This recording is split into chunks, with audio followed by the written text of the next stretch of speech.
Good morning on this second Monday after Easter.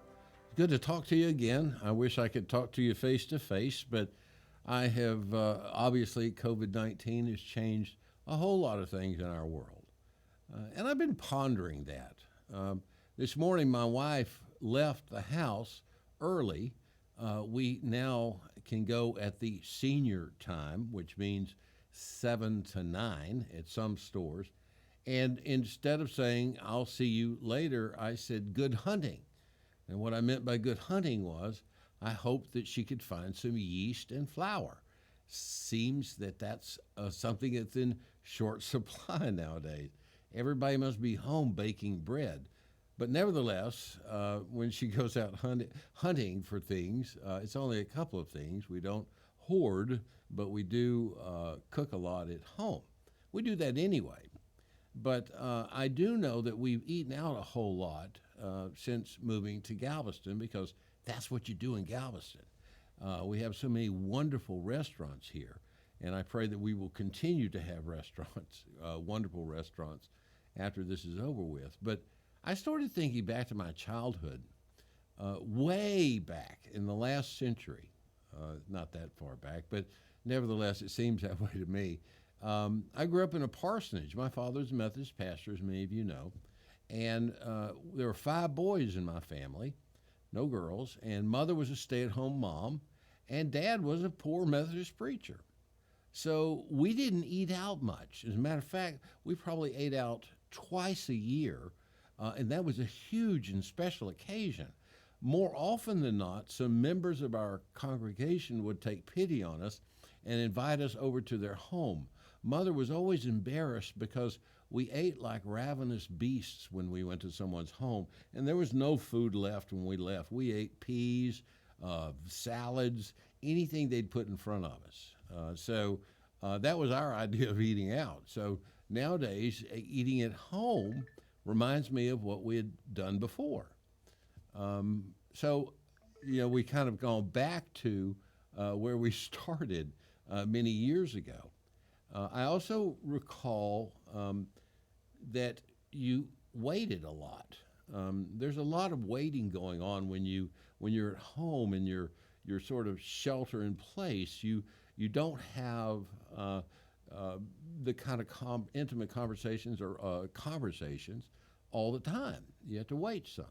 We had one phone in our house, and it was attached to a wall. There was no such thing as privacy. Everyone in the house knew who was getting a phone call, and we were a pretty nosy bunch anyway, so we always knew what was going on. My older brothers hated it because they had to date that way, and little brothers can be very annoying at times like that. So for me, the idea of I just had a Zoom meeting a little bit ago, and I've got 2 more Zoom meetings scheduled today. Just an amazing technology that I can meet with people across many miles in the sanctity of my office or home. It's pretty amazing, actually.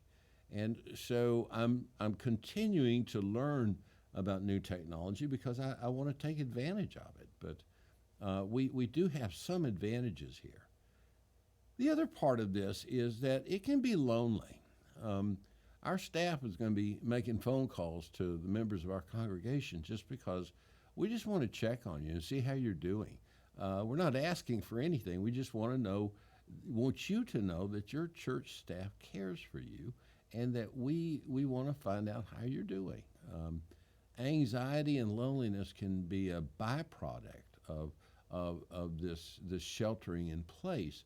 And so we want to make sure that you know that you're being prayed for and thought about, and that we're here for you. I want us to all remember. Someone in staff today said, there'll come a time when we can get back out into the world, and we can go out to eat, and we can go to events in the community, and we can see our friends and other people. But there are some of our aged adults who will continue to be hampered physically and will not be able to get out. They will continue the shelter in place not voluntarily, but involuntarily. And I think we need to remember them at that time. We need to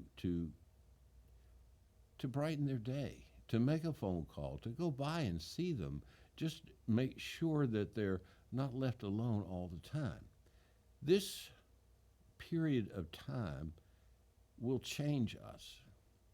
My prayer is that in the good ways of not taking for granted fellowship, not taking for granted gatherings with friends and family, that will not change. That we will appreciate and cherish those moments. That imprint of being separated will be deep in us, and we will appreciate in a new way these chances to be together, and most of all to be together as a church family again. How important our faith and our church is to us. I pray we don't take that for granted. I miss each one of you terribly. I want to see you again, and I want to laugh with you again.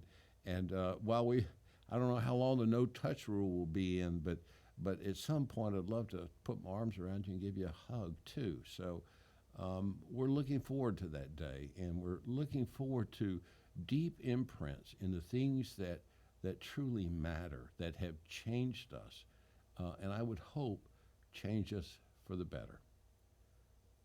Keep you in my prayers. I love each one of you, and I pray that you continue to do whatever we're being asked to do to make this end soon. God bless.